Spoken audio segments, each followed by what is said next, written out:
একটা কথা সঠিক, সেটা হচ্ছে যখন আমি কোনো কাপড় চোপড় কিনতে যাই তখন আমি দোকানদারের কাছ থেকে ম্যাক্সিমাম 10 থেকে 15 মিনিট সেই কাপড়ের দরদাম নিয়ে আমি আলোচনা করি।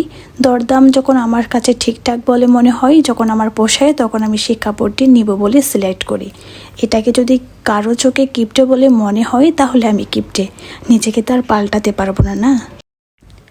সকলকে জানাচ্ছি আমার পক্ষ থেকে সকালে স্নিগ্ধ শুভেচ্ছা। কেমন আছেন সবাই? গ্রামীণ জীবনের নতুন আরেকটি ভিডিওতে সকলকে স্বাগত জানাই। আশা করছি আমার পরিবারের ছোট বড় নতুন পুরাতন সকল সদস্যরা বেশ ভালো আছেন। গড়িতে এখন বেলা বাজে ওই 11:30 মতো। তো একদম রোদ মাথার উপরেই আছে, রোদের প্রখরতা দেখতেই পাচ্ছেন। তো পরিবার পরিজনকে নিয়ে একটু আলাদাভাবে সময় কাটানোর জন্য সমতল ভূমি থেকে চলে গিয়েছিলাম একটু পার্বত্য এলাকায়। আপনারা অনুমান করে বলুন যে আমরা 3 পার্বত্য এলাকার মধ্যে কোন পার্বত্য এলাকায় অবস্থান করছি। সারাদিনে সারা মাসে কর্মব্যস্ততা আর এই ইট পাথরে ঘেরা পরিবেশ, আর চারদিকে সবসময় এই প্যাঁ প্যাঁ প্যাঁ গাড়ির আওয়াজ, আর ভালো লাগে না।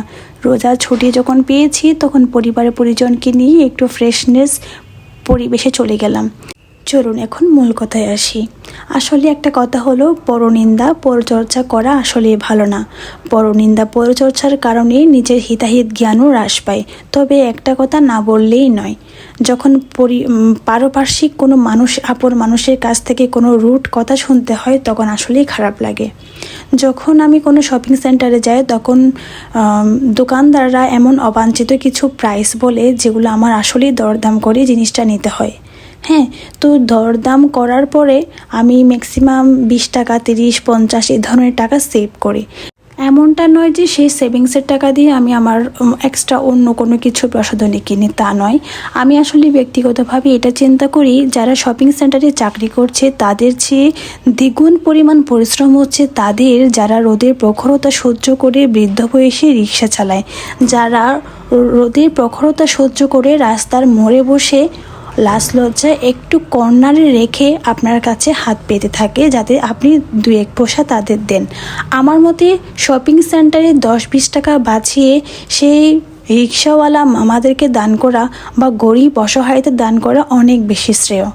তাই আমি আমার ওয়াইটি পরিবারের উদ্দেশ্যে একটাই কথা বলবো, দেখুন আপনি যেমন তেমনই থাকুন। লোকে কি বলছে, লোকে কি ভাবছে, আপনার ফ্রেন্ড সার্কেল কি বলছে কি ভাবছে, এটা দেখার বিষয় না। আপনি আপনার গতানুগতিক চলুন, নিয়ম অনুসারে চলুন, ধর্মের পথে চলুন, আপনি একদিন সাকসেস হবেনই।